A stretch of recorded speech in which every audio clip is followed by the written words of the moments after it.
আমার তরুণ সমাজ আবার জেগেছে, চলো চলো আগরতলা যাই এবং হিন্দুস্তানকে দেখিয়ে দিই বাংলাদেশের মানুষ স্বাধীনতার পক্ষের লোক তোমাদের। আজকে দয়া করে নিজের চেয়ে দেশকে ভালোবাসার চেষ্টা করুন। বাঁচবে এরা ইনশাআল্লাহ আরো 50 বছর, আমরা তো শেষ পর্যায়ে।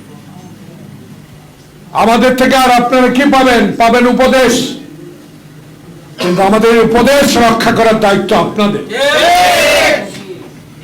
সেই দায়িত্ব পালন করতে হবে অক্ষরে অক্ষরে।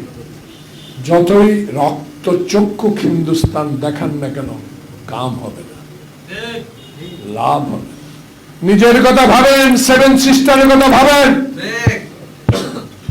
বাংলাদেশ নিয়ে ভাবার সুযোগ আপনার আর নাই।